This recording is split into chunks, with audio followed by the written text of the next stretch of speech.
Where do we begin?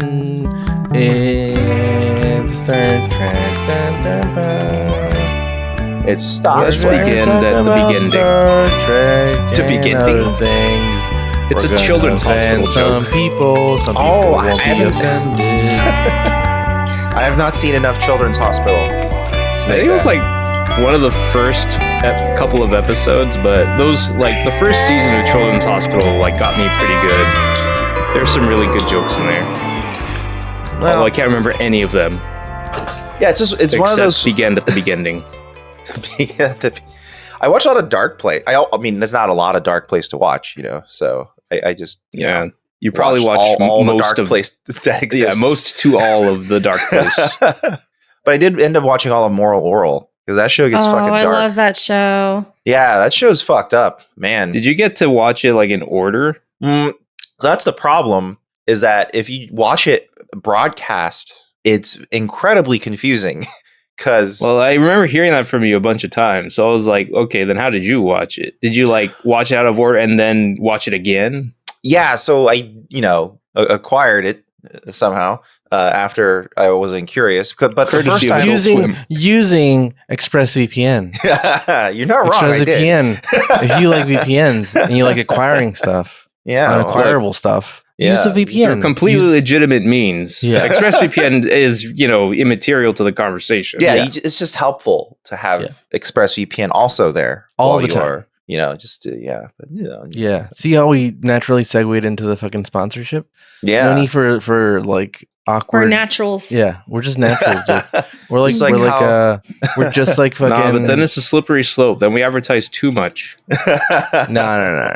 Not enough, dude. Just like how we're about to Yeah, naturally segue into the fact that, hey, we're Newbie Star Trek. Hey, Hello. everybody. Sarah's back this week. How was Palm Springs, Sarah? It was very Palm and Springs. Very cool. Ooh, I went on a liked it. tram ride. That It was very hot. It was Probably very terrified warm. you a You little just said it was cool. Yeah. Yeah, it was not cool. It was cool in the sense of Zestfully interesting. bit. Zestfully cool. I saw that really big Marilyn Monroe statue thingy. Oh, yeah. Is it cool or is it hot? It's hot. It's hot for sure. What else did I do? You Some didn't like go it in any that way. palms. You didn't go in any springs. No, it was like 105 degrees. Yeah. Wow. It was really hot, but fun. Disappointing. I had a good time. It was my first time in Palm Springs. Have you all been to Palm Springs? Yeah. I have been to Palm Springs. Briefly, here my and there. days. I think if you live in California, you Dan kinda... parties in Palm Springs. Yeah, he's a party animal. Dan's. Mhm. He goes every Those days Clearly. are behind me. We don't And speak ahead of of those me. days. and because it's between spring breaks, so it was Yeah. literally behind you and ahead of you. So Yeah. Oh, boy. Never But I'm forget, back 2018. Woo! Oh my God. yeah. We watched Brothers this week. Oh, you know what? I'm happy I missed that last week though. The family one. Yeah. Oh well, you were the dissenting opinion for sure. 'Cause Well, everyone- please don't you- tell me you- everyone loved it. Yeah, it was like robbed us everyone's of favorite riveting episode. discussion. yeah, everyone else liked I mean, it. Robert. I mean, not a favorite, but we liked it. Yeah, Oh wow. yeah, it's a Loved good it. change of pace from the usual. Like we have to Uber another guy here and do this thing. It's like Yeah. let's go. We to talked Well, to you know Robert. what? We're Robert. back. We're back to the Ubering now. Some kids. So No, Robert. this is more like a passenger takes over a car. no, Like the a kid train. was dying. Bum, bum. Oh, That- I guess so. That's They're there's trying no- to get him to the thing. They They're should let there him his die. ride. They I should let mean, him this die. is a ride share with two destinations. Yeah, exactly. This is The the kid one who's where dying Dad has to go to his dad. This is the one where you have Kid has to randos go to joining the you. stupid medical center so he can live, I guess. Oh, Marvin's drinking a beer. Oh and my both of God. them are about Marvin, you drink a brothers. beer? Look I at am him. drinking a beer. It's Is true. it an alcoholic? It is an alcoholic beer. So It's an alcoholic beer? It's a Yeah. I don't think I've Heineken. ever seen you drinking, dude. Look at you, dude. yeah, well, I know, right? I'm not He's getting supposed to drink wild. too much, but I stopped taking medication that prevented me from drinking entirely. So, Oh, nice. So here we go. I'm drinking a beer. Yeah, All dude. right. Cheers. I had a long Cheers, fucking day. Marvin. See you guys tomorrow. Brothers. Kampai, kampe, salute, all of it. What Did does you that just- mean? Ching ching. I'm hungry now. Oh Want some my God. chicken? Get some chicken in you. You know what would really quench this hunger? Some fucking jerky, dude. But I don't have any jerky. 'Cause I didn't order a box of jerky. Too soon. Sorry. We saw Brothers this week. Brothers was about. It's essentially it's with Mark Wahlberg and it's got one of the headlums in them. Yeah, Mark Wahlberg. they're all brothers and like Andre 3000 or 2000. One of the Andres, one of the higher thousands is in it as well. The higher thousands. Well, I was gonna say it's actually like either the Mike Myers or the Professor Klump, shtick before they did it, because it's Brent Spiner playing 3 characters and hamming it up. Which I feel was totally unnecessary. The Brent Spiner to guest star on The Next Generation. Yeah. Is he in the credits 3 times? I actually didn't check. Like, I think I think in the opening credits he's not, but I think in the end credits he is. Let me double check. But anyway, while that's playing, and I can check. Brothers, it first aired on October 8th of 1990. Damn. Oh yeah, it says Lord Dr. Soong at the end, but it doesn't say Data, which is weird. Huh. Very strange. Works. Not my Data. Yeah, not my Data. His main not my credits problem. in where it usually is. Yeah, it's true. It's true. October 8th, 1990. Dan, would you like to take us around the sun? Not too close. Sure, though. why not? All right. Let's do it. All right, so starting from the previous week, it's only been 7 days. 2 days after the last episode aired, East and West Germany finally actually officially sealed the deal and became a single German state for the first time after 45 years. Took them long enough. Jesus. Will they? Yeah, won't so they? I have Jesus. to quit with my rapper jokes. And ever since, it's been celebrated as a national holiday within Germany, and it's called the Tag der Deutschen Einheit. That makes sense. It makes sense. It's a day that they would celebrate. German Unity Day. So, congrats, Germany. You're one piece again. Then the very next day, on the 4th of October, the very first episode of Beverly Hills 90210, starring Shannon Doherty, Jason Priestley, and Luke Perry, aired on Fox. Oh my! Is that one of the ones that came back? Was it 90210 that came back? Or was it Melrose Place? What do you mean came back? One of these. They tried to do like a revival series like in the later thousands or something. Did they? Okay. I don't know. They're like the same show, I might right? be pulling shit on my 90210 and Melrose Place. No, different shows. But like they're kind of the same. Like, what's the difference? One was in high school and college, and one was, and then it went transition out of that. Oh, and okay. One was in an apartment complex. Okay. One was about a zip code and one was about a place. Yeah, dude. Come on, dude. It was an apartment. I always found the zip code funny because I had an uncle who did live in 90210, so I thought that was like, You know what? I know a lot of people that live on Melrose, and none of them had those experiences. They all live with crazy people. Yeah, not sexy crazy people. Yeah, just plain old. Yeah, run of the mill crazy. And they would just stay in their apartment scared because you don't want to walk on Melrose Place. All right, next up. October 5th in movies, the box office was won that weekend by none other than Steven Seagal in the movie Marked for Death. Marked for Death. He played an ex-DEA agent who returns to his home in Chicago's suburb, only to find it taken over by a gang of vicious Jamaican drug dealers led by a man named Screwface. Then he kills everyone. Yes. Why would Do you find something funny about the name Screwface? What's so funny? What? I don't get it. Is this the one? Is this the one where he falls? He Rip Van Winkles it? Where he what? he's in a coma? He's in a coma for like years. Is it? I don't think so. Have you guys not seen but that? he does. He wakes up and he's got a beard. I don't watch Steven Seagal. He does movies, behead the final boss. Oh, because he cuts off Screw's face. Okay. Yeah, he unscrews his face. I like that. In a way, I guess. Moving on. Also, that same weekend, you got the 50th anniversary restoration of Disney's Fantasia. That was released in theaters, and that was also the basis of all the VHS Fantasia. that everyone had. I want everybody to know I hate Fantasia. It's kind of boring. It is kind of boring, and its original version had some questionable stuff in it. What Disney thing didn't? It's true. It's true. Also, same thing, just a minor note, the first Coen Brothers film since TNG's premiere, Miller's Crossing, also released. Ooh. Previously, they had also done Blood Simple and Raising Arizona, but yeah, Miller's Crossing was the out first. of those three, Raising Arizona definitely the highlight, where you're like, damn, that's really great. I feel like Miller's Crossing is pretty good. It's just like it's really tedious. This is a lot of. It's like really dry until the scene where Sam Raimi shows up and starts shooting everyone.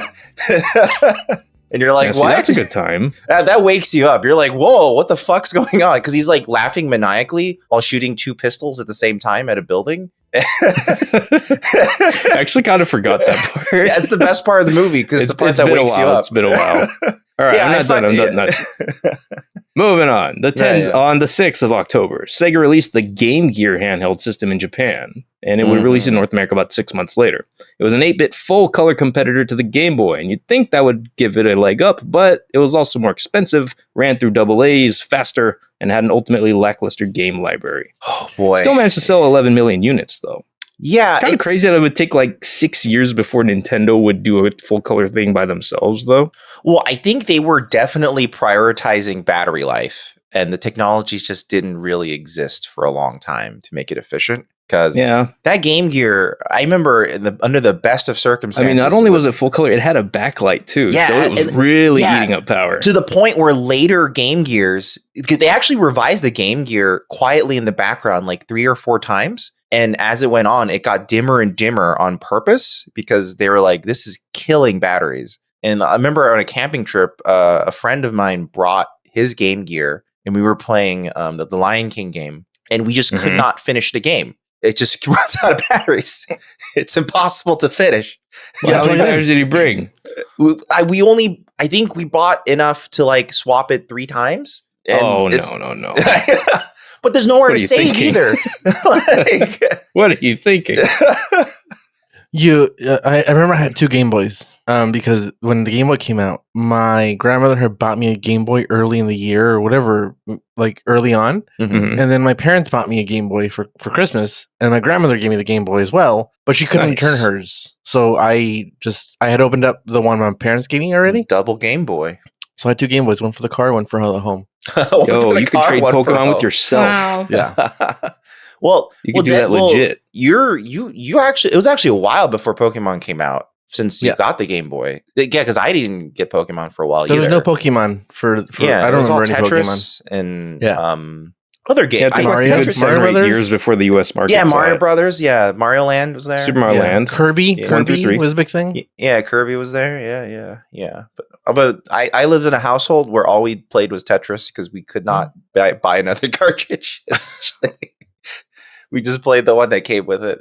Wait, did you guys have Dr. Mario on Game Boy too? Yeah. No, not me. Okay. We had it on the NES, and we only had an NES and a Genesis for a very long time until finally someone gifted us an N64, and then and even on the Genesis and NES, we only had. On the Genesis, I only had Sonic 2, and on the NES, I only had Dr. Mario and Gyromite. Why Gyro? Because for some reason, my dad saw the ROB and was like, "Oh yeah, let's get the ROB," and it comes with Gyromite. So, so he bought the ROB separate. It wasn't part of like the stealth pack that Nintendo used to save the game industry. Yeah, I don't think he bought the stealth pack. I think he bought it separately. But I love the ROB to the point where when I got older, I decided to buy more ROBs just to have them around. And now they're in front of my parents' fireplace.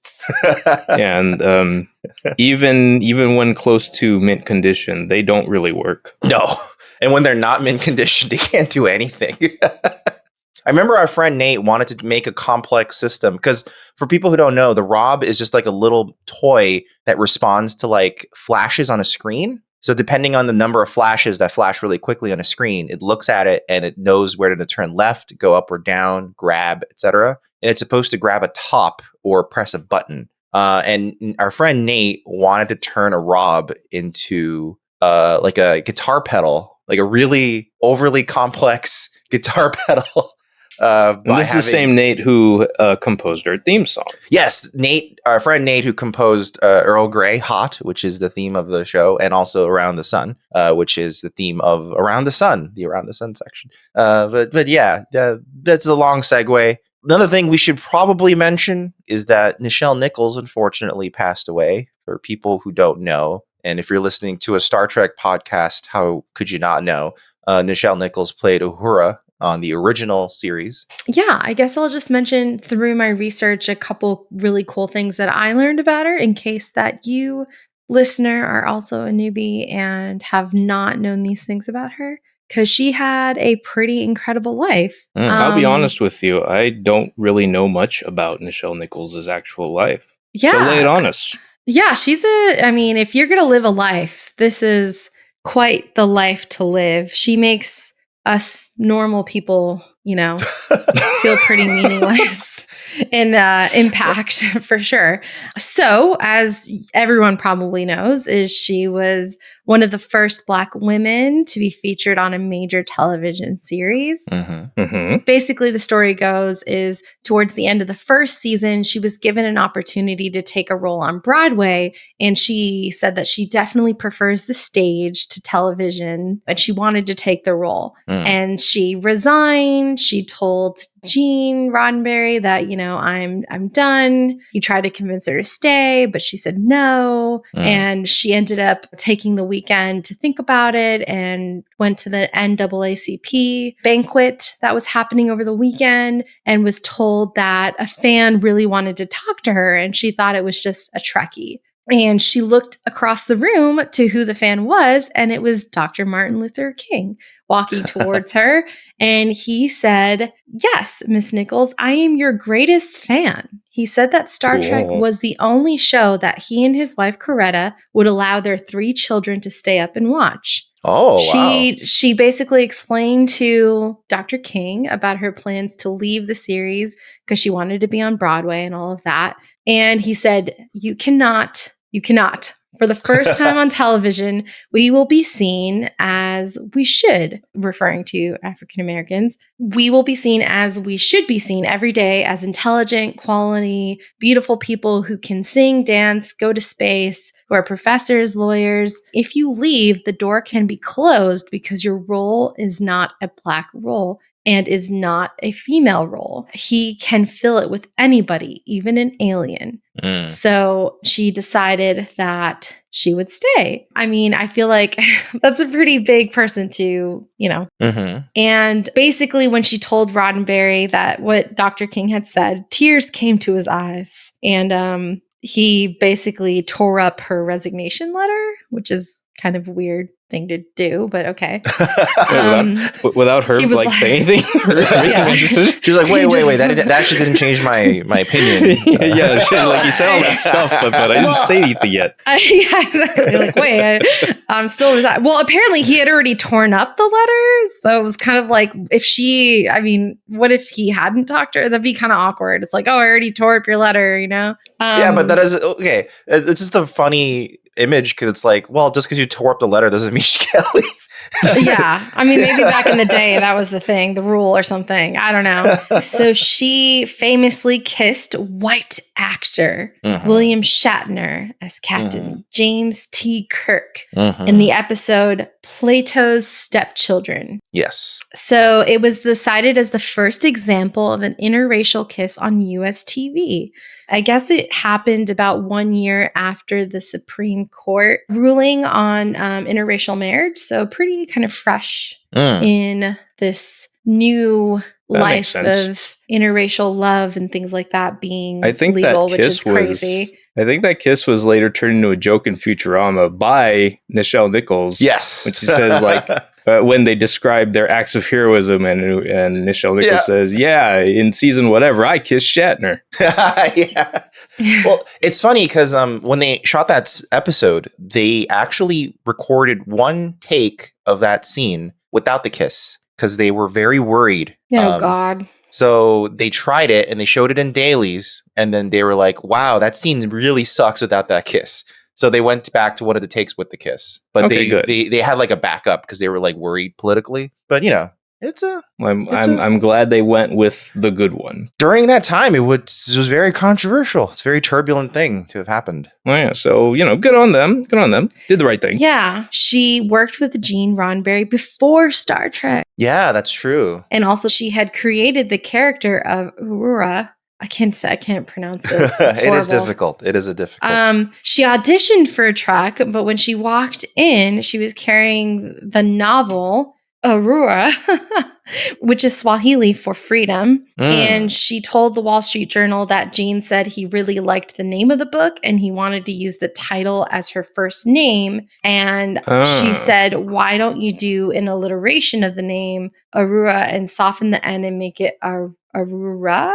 Aru and then Arura, something like that. People online are probably going to roast my pronunciations of this because I'm just not good.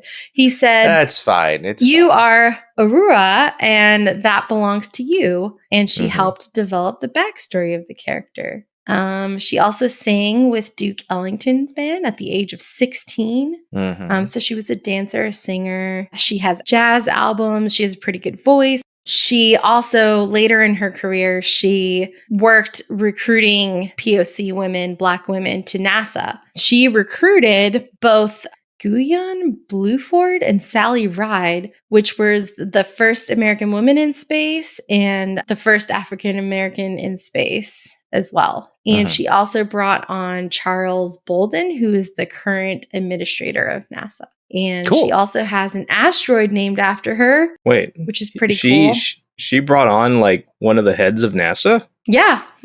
Cool. Yeah, he rose the ranks. He didn't come in directly as the head of NASA, but so she worked as a recruiter for NASA. Yeah, it's pretty amazing. She brought in some pretty amazing astronauts, administrators, top people at NASA. Pretty crazy. Yeah, she was part of an initiative to diversify NASA, and they wanted her to be the face of it because, Star Trek, and she's diverse. So. Yeah, and she also really cared. I mean, she went on a NASA mission herself at the age of 82. So she took a trip with NASA's SOFIA telescope to the upper stratosphere. She documented the whole mission on social media. She didn't fully enter outer space, but you know what? That's the upper stratosphere. She kind of beat Shatner. Close. Yeah, it's pretty close. But they had to go farther. Yeah, well, whatever. Typical Shatner. Typical Shatner. I think towards the end of her life, though, she had dementia and she was in this conservatorship. Yeah, she was unfortunately embroiled in a bunch of similar to Stan Lee. Elder abuse scandals involving her, weren't there? I mean, we know about this from Britney Spears and her recently being released from that. But there was her manager turned caretaker, Gilbert Bell, and her son, Kyle Johnson, filed for this conservatorship in 2018. And I mean, I guess some people had concern about it. A friend basically had concern about access to it and, filed opposing petitions. Yeah. So, and then she eventually died of heart failure. Yeah. In Silver City, New Mexico at the age of 89. What was she doing in Silver City, New Mexico? No, I think she just decided to retire there. Yeah. No, I know. It just seems like a random, I don't know. Why do people move to Florida? I don't know. I've never heard of Silver City, New Mexico, but that's where she was. Just decide on a place where you're away from everyone else. And it's warm. Yeah. Old people do like warmth. Yeah. Yeah. It's so truth. That's I missed a lot. There's a lot more to explain. She was also on my mom's favorite soap opera, The Young and the Restless. Oh. So, Well, of course, I imagine all these actors did have, careers far beyond Star Trek. And oftentimes they were like cameos or one-offs. That capitalize on their fame from Star Trek. And she voiced herself on The Simpsons. And Futurama. She did a lot. Yeah, she was in a lot of movies, a lot of films, a lot of TV. She really had quite the career. So, life well lived. 89 years old. Wow. So R.I.P. Nichelle Nichols accomplished very cool quite a person. Bit. Yeah.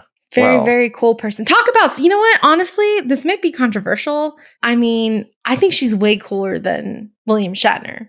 I don't think that's controversial. Is that controversial? I mean, I think she's way more interesting, way cooler, accomplished, way more. I mean, I feel like I think most people on the original series cast in general are probably more likable than William Shatner in many ways. Yeah, for sure. He's kind of There's very but you have George Takei too. I mean, he has an incredible life.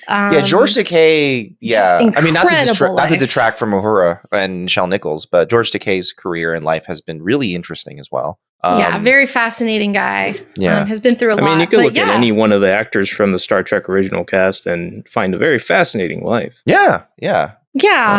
I mean, I think she's really unique in that, she has Dr. King coming up to her and saying, "I'm a fan of yours." And that's a pretty unique experience. That's pretty crazy. Well, it wasn't just Dr. King too. There's a lot of actors in general who go, "Oh, when I saw Uhura on TV, this made me go, you know what? I'm also black. I'm also a lady who's black." Among them, Whoopi Goldberg. Yeah, Whoopi Goldberg actually was inspired to want to be on TNG because she loved Uhura. Exactly. She actually petitioned to play Guinan. So, her legacy lives on. Also, I think I read that she chose this name. She chose her name. That wasn't her birth name. Oh, she chose Nichelle Nichols. Yeah. As a stage name? No, just as her name in general. So basically, she disliked her name and she asked her parents for a new one. They offered Nichelle, which that's they fascinating. Said meant victorious maiden. That is actually really fascinating how she just asked her parents for one. Like as a child, she didn't like her name.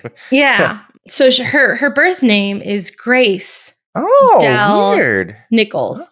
And she was the third of 6 children. And she was born in Chicago. And she basically went up to her parents one day and she was like, "I don't like my name. I don't like the name Grace."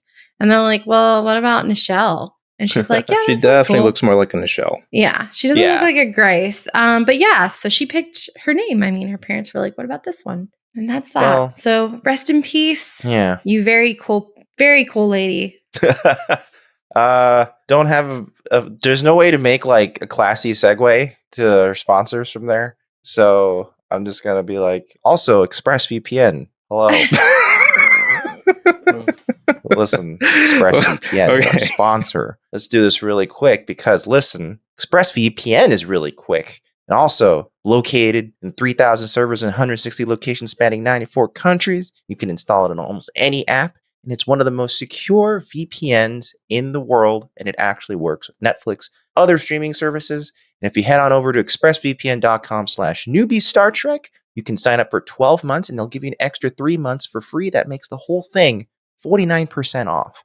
And also, you can get a 30-day money-back guarantee if you aren't satisfied. So there's no real commitment. You can just try it out. If you don't like it, you can just take it back. So again, that's expressvpn.com/newbie Star Trek. And if you sign up for 12 months, they'll give you another 3 months for free. That's 49% savings. That means each month is only $6.67. Pretty good deal for a VPN of that quality. Support your local jerkeries, mates. Yeah. Support your local jerkers. Just like Denise Crosby. Ricardo, could you please tell us what happened in this episode? This was kind of like the Royal Tenenbaums version of Star Trek. Where like the dad. I can kind of see what you mean. You know, like the dad dying, the siblings come together, they're fighting. You love me too much. You didn't love me enough. That's true. It's like that's kind of a dick. That's a second half of it. Dick. Yeah. The first half is like a thrilling like ship takeover episode. It's like the episode had 2 ideas, and the first half is like a thrilling ship takeover idea, which is like kind of crazy and like pretty intense. It also makes a really good case for maybe we should not have data aboard. The flow of this episode is kind of off. Well, yeah, I think it's because they combined 2 episodes into 1 episode. Essentially, is that what they actually did? I don't know for sure, but it feels like they always do that. They always do that. They do that a lot, right? Yeah. What I happened to read on this occasion is that the element that wasn't in the original script was lore. Oh, interesting. So they added lore to kind of spice up the second half. And the previous draft did not have him at all, and it just fizzled into a conversation with Soong, and like, and then it was like, "No, this is without too tame. lore, nothing's happening." It would have been pretty boring. Yeah, but it also would have opened up the possibility for Data to actually get his little emotional implant thing, and then that actually could have had repercussions that we didn't see. Well, I don't know. Well, but it's interesting to see what would happen if it like lore just disappears. Yeah. Like, like lore remains an unknown quantity, and I'm sure they wanted to keep it that way. And this is essentially almost like a wild card. This is almost like a setup episode because he's coming back, and he's going to come back crazier than ever. So I don't know. But anyway, Ricardo. So this is an interesting episode because nothing really happens. I mean, nothing much happens. That's kind of true, actually. Yeah. So the episode opens up in fucking Billy Potts or Jimmy Potts or one of the Potts, one of the Pot brothers. Which is what happens here is very stupid. So what happened was an older brother played a prank on his younger brother. They're playing like laser tag. Yeah. And he made it seem to his little brother that he had a real phaser. And then he went and put fake blood on himself and he pretended to be really shot. Yeah. Mm-hmm. His little brother felt really bad and he ran away. And then he ate some bad berries and then he got some parasite that's really infectious. My thing is, why are you letting kids play near fucking really dangerous fucking foods or berries or whatever? Don't let them play there. Like that was on Picard, not on the fucking kid. No. Also, okay, kids are stupid, so like you can't like blame them for when things happen. Where were these plants even? Like, were they on surface? They're on that planet. Were they on a planet? They were on leave. Were they on shore leave? Were the kids having shore leave? Everyone was partying. But then, like, why would they go towards this dangerous forest part of shore leave with children? Yeah. Also, it's the future when children don't you put like right now air kids tags. have air tags and shit on them. Yeah. Wouldn't the future have the fucking Starfleet officers wear comm badges? Yeah. Why wouldn't the kid have a cell phone? No, Martin, this is not. Look, they were able. Voice control was able to like. Just sounding like fucking Picard was able to like do damage. I mean, technically, you can do that now. Like, if you really want to hack the biometrics of an iPhone, you could probably hack it. That's what I mean. It's that, but we're rudimentary. Yeah. The funny part is that happened. I mean, okay, to be fair, they're writing from 1990, so they're probably like their future. General, they're like, voice just sounding like yourself, and biometric totally security will be way. enough. Like that's totally safe way to do stuff. Yeah. No one can hack that. Yeah, and here in 2022, we realize, hey, people can just copy your face print and your iris print and your fingerprints and unlock your phone. They can even simulate your voice at this point. Yeah, it's very easy now, actually. You know what they can't simulate? Yeah, they have those fakes. The butthole. They should make butthole readers. They have those two are the deep same. fakes. Buttholes. No two buttholes are the same. Yes, that's how you Zero have wants to to silence me if I ever keep talking about these buttholes. That's literally one of the Adult Swim shorts. There's an Adult Swim short, really, about like a smart pipe that's built into your toilet. It's set up as an infomercial. And the hilarious part is that the infomercial starts off as like, oh, smart pipe for your toilet. But as a disclaimer, smart pipe is not a pedophilia, blah, blah, blah. And you're like, what the fuck does that mean? Because it turns out the smart pipe takes a scan of your anus to make sure that it's you pooping. But then other people were like, you're scanning kids' butts. No. So the company goes, oh, no. And they have a whole section just explaining how a pedophile would not find this arousing. Okay. Oh my god. Is this real? What is this? This is an adult. I mean, like, the awkwardness of that is like clearly the central premise of the entire thing. Yeah, exactly. And it's like, you know how Adult Swim used to make lots of shorts like Too Many Cooks and like that one with the depressant medication. This is another one of those. It was just, it's literally a thing that somebody made. Adult Swim. So basically, Timmy eats some bad berries and he's got some weird butt warts. That are very contagious, and they have him in. What's surprising about this episode, very surprising, is that Beverly didn't kill the kid. She was very close. Very close. But she's a terrible doctor in this episode. Okay, first of all, I think it's. Sarah and I were discussing this mildly. Do you think it's weird when the doctor starts like stroking a kid that is their patient, like stroking their hair? Or like well, the kid. Here's the thing. This kid was about to die almost. So a little comfort maybe was fine, especially because also where the fuck are his parents? They're like, they're on sabbatical. Yeah, sabbatical where? And then they just left him with a good time. Yeah, yeah. They're also, like, don't you just don't bother them? They're on vacation. Yeah. Like, no one called them. I think Crusher set a precedent that you can just abandon your child whenever you want. That's true. So all the other people on the ship were like, "Well, can we do that too, Captain?"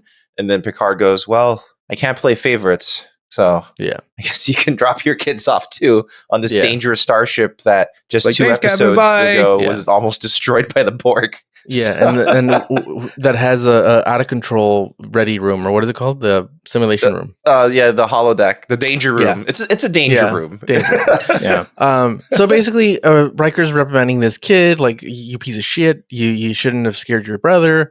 We're gonna fuck you up when your parents. It's really back. Riker's fault by a massive margin. Like, he fucked up. Yeah. And then I quickly realized the little kid is a little boy from The Burbs. He plays Tom Hanks' son in The Burbs, which I love The Burbs. Okay. Oh, no wonder I love that movie. The Burbs is like my favorite. I love that movie. It was reminding me of that other kid that's like in that weird like VHS tape where he keeps like talking to you. What? What are you talking about? I know that sounds like a horror movie concept, but I swear to God. It's so hard to describe. I'm just gonna have to send. Like, I'm just gonna have to send you guys a link to it later. And I'm sorry, listeners. The I can't give you an explanation right now. No idea what's going on. We don't know. I don't understand what's going on. We'll just put like a tweet or something at some point, and I swear to God, it'll make sense. Excellent. So this episode is very simple. It shouldn't take very long to get through this fucking episode because it's very fucking simple. Yeah, it just turns into like a performance of Brent Spiner talking to himself in 3 different angles. So basically what happens is he's taking Billy Potts, or one of the Potts brothers. He's taking Data is taking him on the elevator. And Dr. Sonny Young, I don't know his name. Why does he have that name? Like, where did he get that name from? So he's supposed to be Asian. Oh, my gosh. Dude. But is this one of these? Then they actually researched a ton of people, Asian men, to play the character. But then for some reason, eventually they were like, let's just have Brent Spiner. No. Well, so to be fair, in the future, like way in the future, if we don't bomb ourselves, if we don't like completely, we're not all nuked in a few years. All the cultures will be Asian and Hispanic eventually. Basically, so it makes sense that it doesn't in the future. It's not out of the realm of possibility. So I accept it. So basically, the doctor turns on his Find My iPhone and he find my data. Find my data, and Data goes nuts, and he's like, must go back to Papa, and go back to Papa. And he go back to Papa mode. And he he called it something though. He called it father. No, he called it a home, like the setting. It was like it's a home. Yeah. He called it something specific. He called it ET phone home. Like a simple homing device, I think. Yeah. It's a AirTag. It's Data's AirTag in his butt. And so he goes and he's causing havoc, and he's basically like must get there at all costs. And like he almost kills the crew, and he starts setting like traps so they won't stop him from getting to this planet. Yeah. And he puts everybody in danger. This was a real Wesley move. It's a very elaborate sequence. It's a very like the opening is just a lot of technical things happening as he kind of deceives everyone, shuts down the main bridge. But not fun. It's just technical stuff. I found it fun. I think it's actually the most exciting part of the episode. I think the part with Noonien Soong is kind of like, whatever. I like that part because it's very you like that part more. It's very like Royal Tenenbaums. Like, you didn't love me enough. Oh, wait a minute. I didn't know you made him first. I thought I was a first child. That was a revelation for Data. Or he made him perfect. Like he's not an inferior version. They're both the same version essentially. Just one has emotions and one doesn't. So one is capable of getting angry. I mean, it doesn't feel like much of a revelation to us as viewers because it's like it was clear from Data. To Lore. us, it's like, obvious. Yeah, it's like, Lore's fucking evil. But I think Data's not inferior. Well, it's just cute that Data actually, even when he was evil, took his lies at face value and he goes, "That was a lie," I was like, God damn it, Data, catch up. You know what's so funny is the way they distinguish the two droids that are made the same by which one's evil is the one that's more human. That's evil. That tells you something about the human race. That's, I think, intentional. Yeah, like by the end of this episode, it leaves me thinking distinctly that Data is probably way better off without whatever screwed up version of emotions that Soong believes is supposed to be human. Yeah. Because like you already see Laura as his example. Yeah, you're about to fuck Data up. Laura's out there and he's like, I'm not gonna get vaxxed. He's like, lock her up, man. Lock her up. And he's like, what are you talking about? Beverly, lock her up. Mega Man. Data's like, Laura, that stuff is designed for horses. It's not for you. I'm taking it anyway.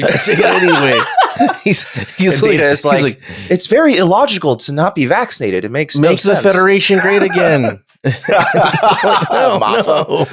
Yeah. But is Laura so like does Laura does he just have too much human emotion, or is he just that's just supposed to be like, that's just how humans are? He's got too much diesel in his blood. I don't understand. I think the implication is why is he so unhinged? Like, because he's got emotions. Well, look at Marlon. He gets a little beer in him, and he's unhinged. I mean, look at Mariah Carey. Look how unhinged she is. Yeah, that's true. I think look at Donald Trump. Noonien Soong has a line where he says, your emotions were great. It's just they became intertwined with ambition. So I think his whole thing is that like, hey, isn't that a good thing? No. You're describing politicians now, dude. Yeah, exactly. Yeah. That's a megalomaniac, Sarah. Yeah. Laura became that's an Alexander the Great. Isn't it good to have ambition? Like what? Well, but you shouldn't. But I think what Noonien Soong is saying is that you shouldn't tie it up with emotion. You should tie it up with something logical. I feel like we can't call him that anymore. It just doesn't work. It doesn't fit. His name, that is not. He's that's his name, though. Yeah, I know, but it's just weird. That's what he was born as. Like now you're saying his identity better than he does. Sarah's like, what's his name? His name's Dr. Black. Oh, but he's black. I'm not gonna call him that. He's not Asian. It's very weird. And then it's also supposed to be didn't you say, Marvin, that Data was made in the image of this guy? So is Data Asian? Data's Jesus Christ. I think the idea it's just that maybe Noonien Soong is very mixed in the future. I don't know. Yeah. Sure. Well, anyway, it's I was getting hung up on it. It's plausible enough. Plausible enough. It's not the worst thing in the world. Think about this. At least he's not fucking squinting his eyes all the time. Well, exactly. He's not shilling it up. Yeah. He is doing the Yoda. Yeah. No, he's being Miracle Max from Princess Bride. He's yeah. It's like, here, I'm gonna give you basic emotions. True love, the greatest thing in the world. Except for a nice MLT. The funny part is barely Brent Spiner didn't know how he was supposed to play him. And then he said, oh, when I saw the makeup, I knew exactly what to do. And you're like, you just played a crazy old... He just plays a crazy old man. It's not that interesting as a performance. All right, I'll just be Miracle Max. Yeah. And so basically, he really endangers the crew to get to his dad. He gets to his dad. He's like, hey, my son's back. And he's basically like, I thought you were dead, dude. You said you were going for cigarettes and never came back. And he's like, no, it turns out they're out of cigarettes in that quadrant. So... Yeah, he gave a bullshit excuse I just don't like to tell people where I'm at. I changed my phone number and I'm sorry. I always have an escape plan. I didn't think I'd be running away from a giant crystal bullshit, whatever. So he's still alive and he's like, again, it turns into the Royal Tenenbaums. Hey, I'm dying. I have cancer. And I need to call my sons to be here. I'm not laughing at cancer. Well, you're laughing at the idea that Gene Hackman could have played this role. No, what I actually love is how he says it to Laura as he's running out of the place. He's like, I'm dying.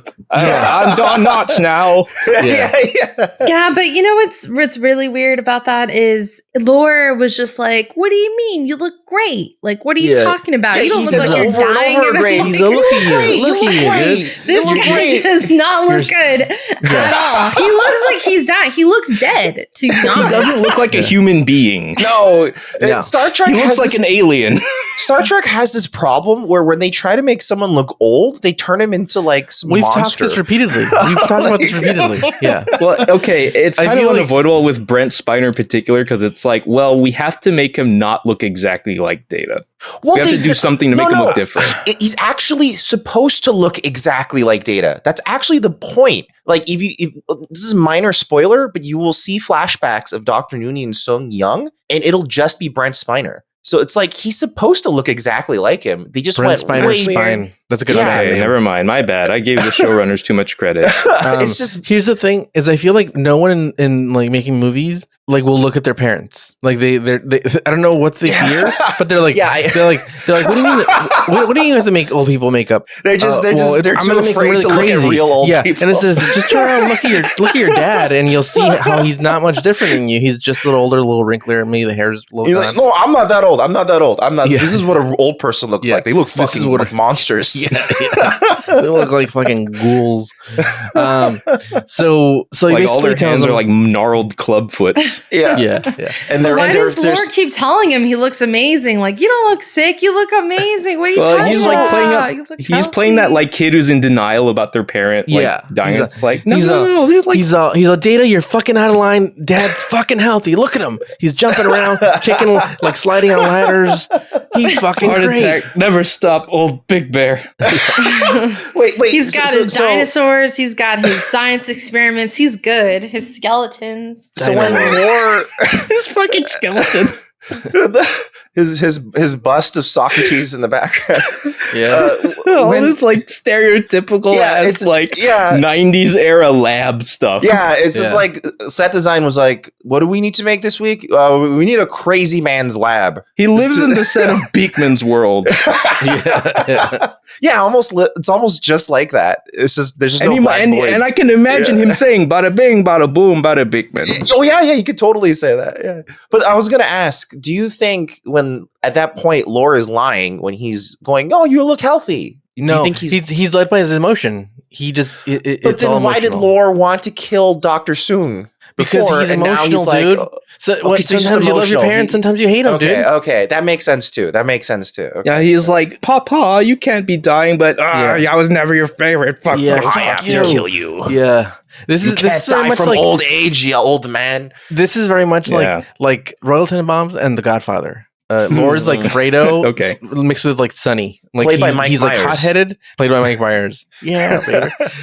So basically, this is very stupid. So basically, like the whole episode's like to answer the question of why did you make me? And he basically says, why do people? It's a really, really long speech. It goes nowhere. It just goes to do this. People are kind of selfish and they have kids, so they can kind of prolong their life story a little longer because we don't know if there's anything after. It's really, but Brent Spiner got to say so many lines. There's no afterlife, so if people stop talking about you, you disappear into the ether. So you want as many people talking about you down the generations as possible. Yeah, very selfish. Way before Coco. Yeah. So this is the original Coco. Coco totally ripped off TNG. Yeah. So what didn't rip off TNG? Basically, well, Simpsons. It's like poetry. It rhymes. So basically, he finds out why he was made. So Sung Tim, I don't know his goddamn name. Old Brent Spiner can be immortal, and he will always know because he looks just like him. He's like, oh, you look like me. It's like I'm here. I'm surprised he didn't just put his like consciousness into him. Maybe he did. Maybe he did. You're right. Maybe like it is his like knowledge in there too. For some, the weird thing I always thought was very strange is that technically Data, and correct me if I'm wrong, listeners, through comments or snarky emails or whatever. Angry comments, preferably. Yeah. But I thought Data, for some reason, had the memories of all of the colonists in his mind. So I was like, pretty sure that's what they said. How the fuck did that happen? How? How did they not put his consciousness? So, but this unlocked it. He gave him the code like 5150. Listen to Van Halen, and it'll unlock everything. And so maybe the next episode after this. By the way, this season is the Fast and the Furious season. Oh, first episode was family. This one's brothers. Oh, next one's Pablo. Like we got next one's Tokyo Drift. Tokyo Drift. Yeah, right. Yeah. It's with a weird Southern guy, and he goes to fucking Japan. Yeah. Anyway, so his brother shows up, fucking Lore. By the way, weird names. What's the first name? Lore on this one. What about the second kid? Data. You couldn't like name him Tim or Timmy. Like something simple. Data's such a lame name, dude. Lore is a weird name. Lore is kind of cool. He basically in him stories, Yeah, but at least it's a name. Data. What's Data, dude?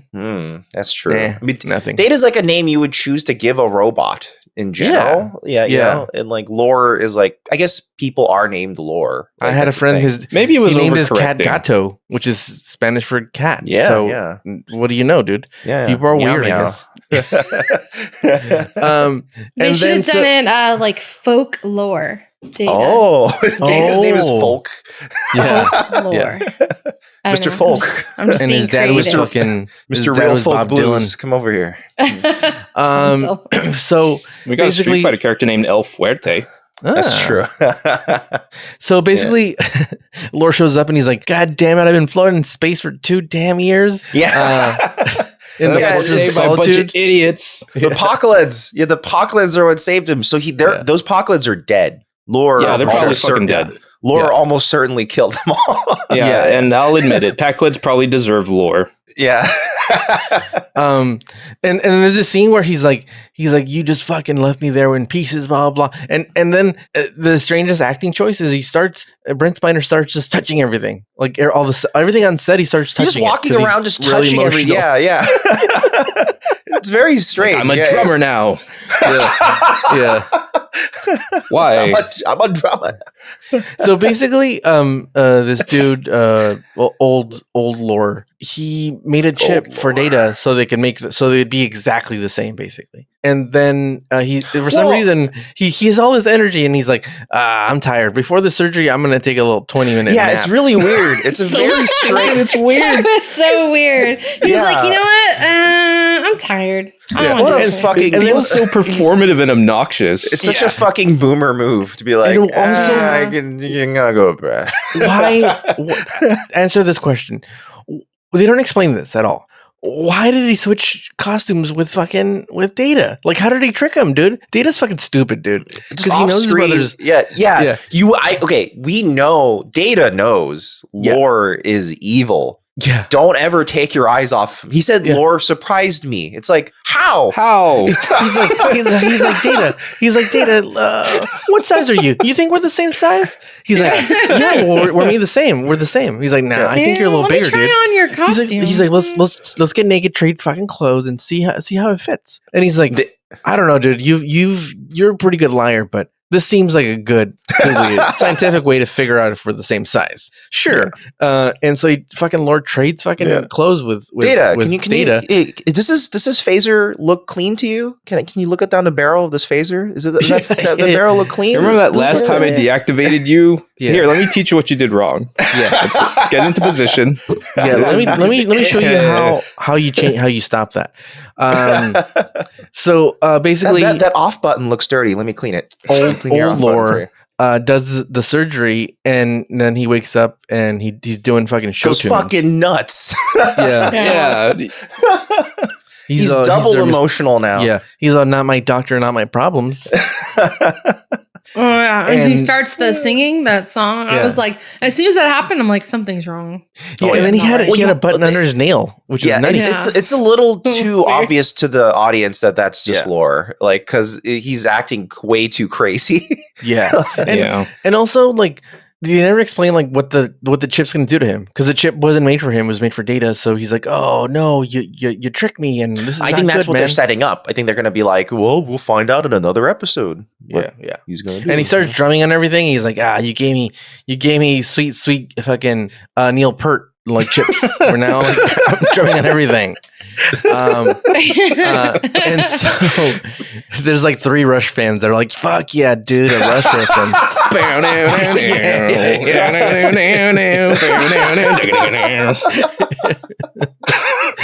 All 3 of them. Yeah, all 3 of them are very excited right now. They're like, I knew what he was talking about. Fucking Neil Peart forever. R.I.P. So basically, Laura fucking just beats the shit out of fucking old Laura. Yeah.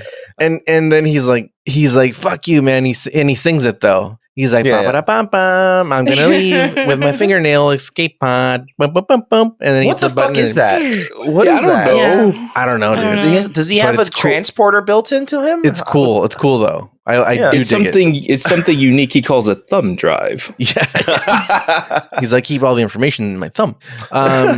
So anyway, the crew is like, we can't get this kid to the planet because basically this is what he did. I want to break it down. Basically, he told them he put a lock screen on the ship.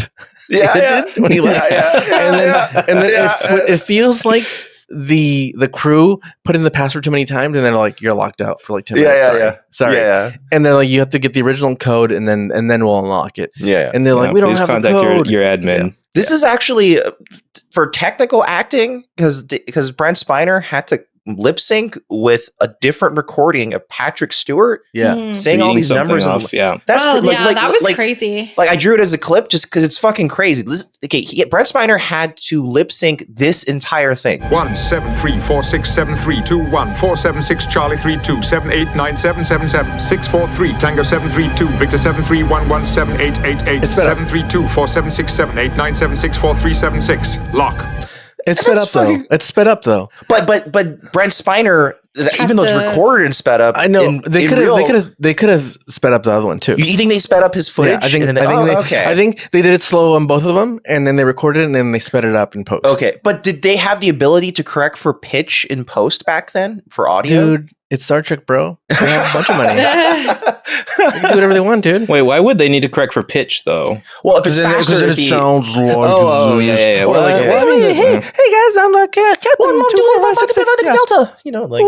So did he have to memorize it because it doesn't look like he's reading off of anything because it's like a shot that's like right on his face. Maybe what they did is Data just said numbers and then Picard did it afterwards. You know? Oh, it could be the other way around. Yeah, that is also true. Yes. That's actually a smarter. There's probably a documented method by which this occurred.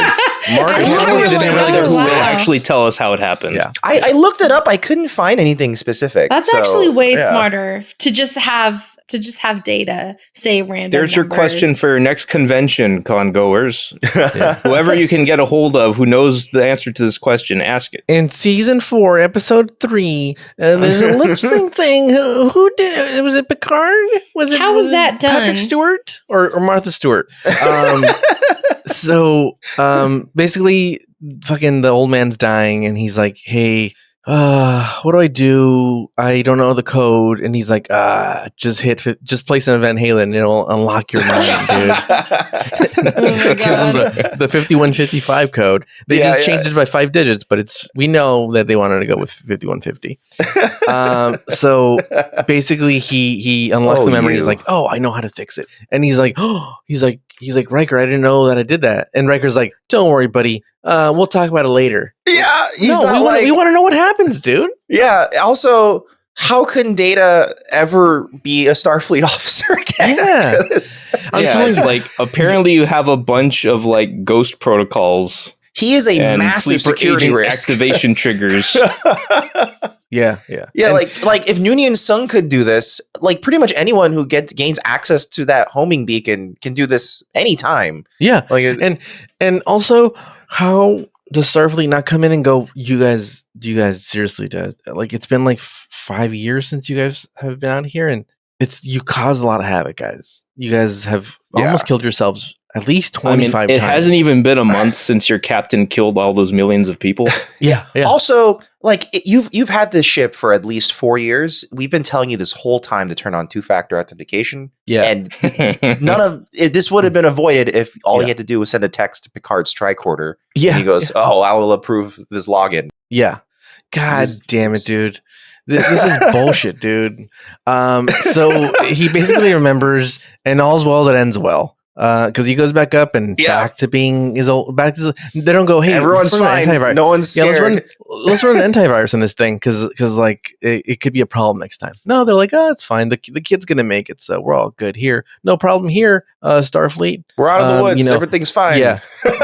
Beverly's not a mass murderer who has like a serial killer basically who has like at least double digits in her kill streak. She's got a bunch of trophies in her fucking personal quarters. And it's getting out of hand with these people, dude. They must be stopped. I hope there's a scene where like it's another investigation at the end of the season. It's like it's a lot of charges against you guys. I feel like we're due for another like an ambassador, like an admiral comes on board and be like, guys, this is a lot of stuff happening. You're in charge of the flagship. We can't have all these issues happening this often. This is crazy. I mean, the more I think about it, like as every episode continues on, I'm like, man, aren't people like really afraid of Picard now? Shouldn't people be really weirded out by him still being the captain? Everyone should be terrified of both Picard and Data. They should be like, these guys are scary motherfuckers. Everybody in the bridge. Yeah. Like Wesley? Honey, Wesley almost killed him. Wesley, not even as a joke, actually has taken over the Enterprise before. Yeah, without any like coercion from another entity or a takeover or through the same means. He copied Picard's voice. Yeah, exactly. So this was a security risk, known security risk. He used one of those recorders from Home Alone 2. He could just do that. Yeah. This is fucking crazy that this keeps happening. And Picard still won't turn on his 2-factor authentication. This is Jean-Luc Picard, the captain. The captain. Credit card? No problem. No, you got it. No problem is a super best friends like misremembrance. You're right. I've been waiting years to correct them on this. No problem. As if they even listen.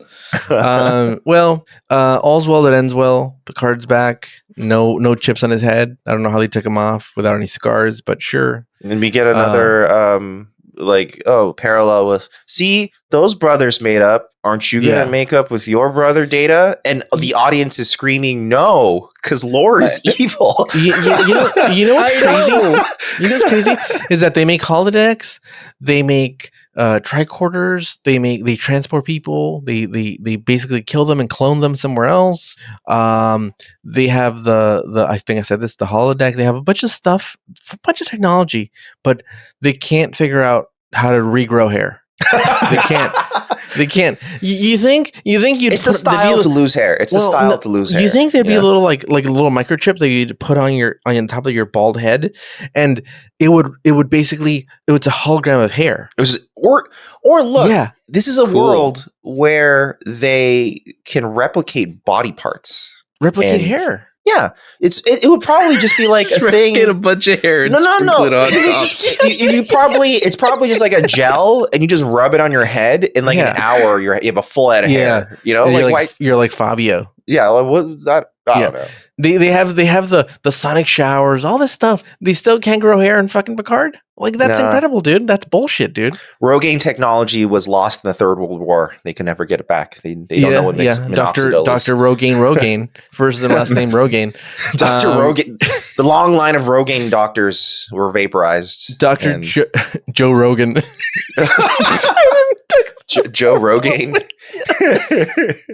Oh no! He's into conspiracy theories, and he died with the hair growth formula. No, he has no hair. His experiments were a failure. so far. Yeah. He's not dead But yet. in the future, he has plenty of time to perfect his formula and change his name to Joe Rogan. Yeah, Joe Rogan. That's great. That future is ahead of us. We're calling it now. Yeah, for sure. This fucking crazy in 5 years from now. he leaves his podcast empire because he developed a cure for baldness. It turns out the reason he's a huge dick is because he doesn't have hair, and as soon as he gets his hair back, he's like, guys, I've just been feeling a lot better about myself. I know I've made a lot of mistakes in the past. My self-esteem's a little higher now. God damn it. So I'm gonna give this one a 7. Me too. Yeah, a 7. Just 7 all around. Yeah, I'm kind of there as well. I think we're all in agreement. I am too. Guys, all's well that ends well. But Ricardo, you like it better for the Noonien Soong half. Yeah, dude. And I like the white Asian man. The white Asian man. But I like it better for the first half, actually. I think that's a much more exciting, interesting half of just watching him slowly take over a ship. That was boring to me. I wanted the drama, dude. I like that. What about Dan and Sarah? Which part do you guys like more? I like the mad scientist scenes where he's just kind of with his dinosaurs and skeletons. And we're just in general this glowing space. plasma tubes. You want I should give you emotions? I give you emotions. Yeah, anything with that guy with the crazy, with this crazy gremlin guy was what I didn't like. I don't know. What I did like about Soong in general was like his defense to Lore was like, well, if I'd known you were reconstructed, I would have spent time with you and tried to fix you. You could have reconstructed him. Yes, you could have reactivated his ass. What kind of father are you? You're saying, well, I didn't know you were alive. Imagine if Lore was a human, right? So I didn't know my murder of you wasn't complete. If I didn't get to fully murder you, I would have definitely tried to help you. Yeah, I would definitely try to murder you again. That's so crazy to me. This doesn't make any sense. Yeah. I think they do paint Soong to be kind of amoral, though. I don't think he's a very moral person. Like, obviously, the homing beacon thing, like, basically fucked up an entire ship. I don't think he cared about the consequences. If by the end of everything, they kind of frame it as though, like, Data is the best of them because he's the least like Soong himself, then I like cool to believe with that. Yeah. I think that's cool great with interpretation thematically. Okay. Who is Tango and who's Cash in the situation? I think Data's Tango, right? Yeah, Data's a Tango. Cash, because Cash is the crazy one, right? Yeah. So that's definitely Lore. I don't know enough about that dynamic. Data's not even really a Tango. Data's just really logical and efficient. So that's what more I like would a say. cha-cha. I don't know what to say. There's a scene that we mildly skipped over, which I thought was funny, which is so they're trying to get the away crew of Riker and etc. onto the planet because they're like, okay, we got to get down there, and all the computers are down. So their stupid bullshit reason, a way around it, is that they have to like trick a computer into thinking it's sending 3 datas. Yeah, so that's fine. That's just stupid jargon. But it's funny that Geordi's solution is like, well, we can't use the main computer, but we can tape a bunch of tricorders together and that should work. We'll use a Raspberry Pi to fix this. We'll tape a bunch of Raspberry Pis together. That should be enough processing power to start up a transporter. Just duct tape some GameCubes together. So I guess that does confirm that tricorders are essentially smartphones, and that's essentially what's going on. But they can do cloud processing. Yeah. Wow, we all agreed. Is this the first time we've all agreed on the score of 7? I think there's precedent for it, but I mean, it happens from time to time. Wow. I'll also give a quick little shout out to like the brother who got sick because I usually agreed with him. Yes. It's like, it's not fun to prank people and make them think that you're dead. And Dr. Crusher's like, well, everyone's an asshole sometimes, right? And the kid's just like, no, sometimes you're not supposed to be a fucking asshole, doctor. And the doctor's like, you're weird, kid. I'm an asshole all the time. It's just funny because Crusher was basically like, maybe you should talk to your brother. And like, the little kid is like, I'm the one who's dying. I think I get to decide. He says, I'm the one who's dying. Yeah, I get to decide. And then he walks away and puts his head in his hands. Yeah, it's so funny. I laughed out. Sarah knows. I laughed out loud when I saw that shot because there's something hilarious about a child like just defeated with his head in his hands. Yeah, when a child acts out an adult style like depressive breakdown, it's hilarious for some reason. And the kid's like muttering to himself, "I'm gonna die because this doctor sucks." Yeah. It's the best. I love that shot. It's Props, fantastic. Kid. Props, kid. Kid. That's good acting. That kid's one of the best actors in the. Brent Spiner had to act 3 characters at once, but that kid actually had the best performance of the episode. Absolutely. The best performance of Brothers, which was an episode of Star Trek, and this has been an episode of Newbie Star Trek. Hey, everybody! Thanks real quick. I finally got a tip on that kid that I was reminded of by the sick brother. He looks like the Kazoo Kid meme. Kazoo Kid. Look up Kazoo Kid. You'll see what I'm talking about. What's Kazoo Kid? I've never heard of this meme. You'll find them. I just had to get it on record so that people won't, feel that I'm super crazy. Oh yeah, he does kind of look like this kid that I've Googled. Yeah, he just visually looks like him. Oh, I guess he grew and he's up probably into, dying. Well, the kid has apparently grown up to like this guy who has like glasses. He grew up to have glasses? Gross. That's the best describer I can have of a person. Sorry, I cut you off. Enough about Kazoo Kid. No. That was Brothers and Newbie Star Trek. Thanks for listening, everybody. Listen, if you've been liking what you've been hearing so far, it'd be great if you could give us a rating or a review wherever you are. If you're on Spotify, you can give us a rating. If you're on Apple Podcasts or Podcast Addict, that can be a review. And also, if you want to shoot us a comment, ask us a question, complain, whatever, directly to us, you can always email us at contact@newbiestartrek.com. That's contact@newbiestartrek.com. So this week, coming. Yeah. This week we got a letter from Chris. It's a very nice letter because the subject starts off with "Your show is fucking awesome." So thanks, Chris. Hey y'all. I was a little forceful, sorry, but it was sincere. I see the sincerity in the video that I see. Hey y'all, I came across your show on the YouTubes a few weeks back, and it's hilarious. Thanks, Chris.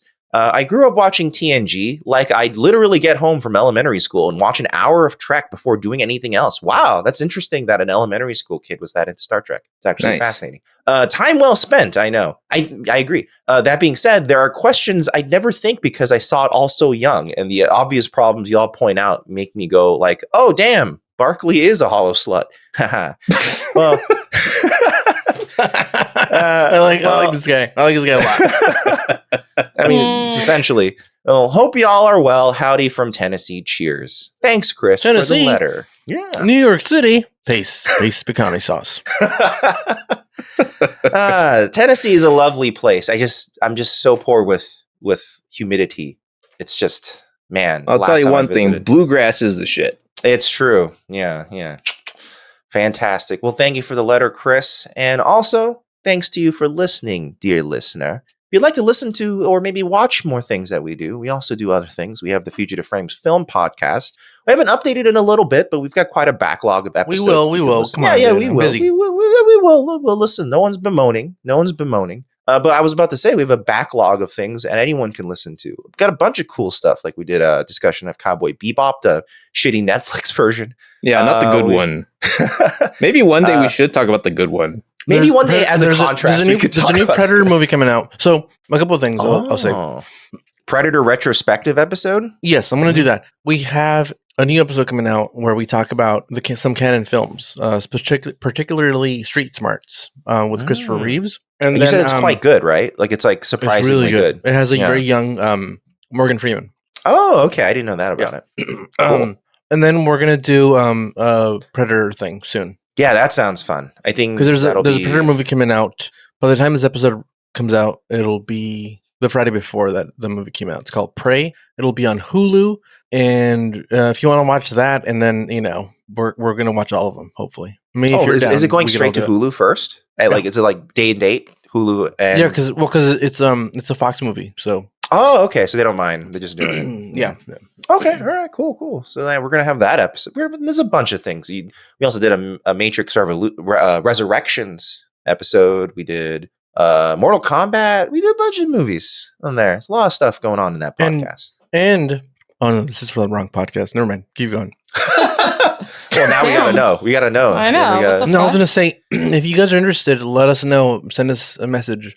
There's a game called Star Trek Online. I don't know what the continuity is or what it is, but I'm down to play online. If like you guys will watch, we could do a live thing, or we could do it. I don't know, however you guys want to do it. Star Trek Online. It's the MMO, right? Am I right, Dan? Is it the MMO? That's Star Trek. I haven't looked into that at all yet, so I'm not sure. I started playing it. There's a lot of Star Trek media that misses me, like in particular in the video game space, because I'm usually not looking out for it at all. So you started playing it's multiplayer. I think it's multiplayer. I started it. I built my character, and he had a mullet and he had a visor like Jordy.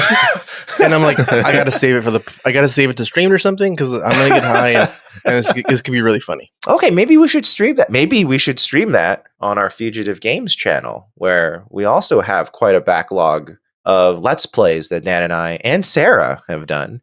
Also, there's a few with Ricardo and our friend Marcel. They did a few episodes of Man of Medan, which is quite the wacky horror game. But also, I think eventually Dan, Sarah, and I are planning to eventually, once we're fully settled, and get back into Trials and Tribulations Ace Attorney, Phoenix Wright. Oh my God. I mean, I think that's going to be, we're going to get there. I mean, we have to. We gotta. But this is probably the last time we'll mention it until it actually happens. Yeah, we're gonna get there. But there's also a big backlog of things we've done. We've done a lot of Batman games. We did first Let's Play we ever did was Fallout New Vegas. A bunch of cool stuff on there. So if you guys want to check all of that out, that is fugitiveframes.com. Just head on over there. There's links to everything. It's fugitiveframes.com. So next week, we're going to watch the episode that, if anyone watched the episode with Morgan J, this is the episode that he thought it was when he wanted to come on for the episode. The episode's called Suddenly Human. So we're gonna learn what that episode's all about. But until then, stay safe, everybody. Not only is COVID flaring up, but it looks like we now have monkeypox and polio to contend with. So that's a lot of fun. And the monkeys are rising, dude, just like Planet of the Apes. Oh yeah, in Japan they are literally actually revolting against humans. Didn't they manage to kill the leader? Is that what happened? Kill or capture the leader? Caesar or Koba? That's only gonna make that monkey a martyr. It's only gonna make them stronger. Yeah, it's gonna create such a power vacuum. Yeah, they're like the followers of Caesar are gonna be like, "Fuck, well, Koba was our leader. Fuck you, Caesar." They're not ready for the ensuing chaos. They play this right up. I don't think they understand the hell they just unleashed in themselves. They just radicalize them now. They start carrying knives now. They're all going fucking. You're gonna go nuts. Oh, that's what a Caesar, future. Care more for humans than apes. We're all gonna live in the Planet of the Apes in a few years. Hopefully, it's gonna happen. All right. Hopefully, we'll still have this podcast by then. So see you guys next time. It'll just all our listeners will be just monkeys, and so will we. Oh no. Yeah. Goodbye, everybody. Dr. Zayas. Star Trek together strong. Dr. Zayas.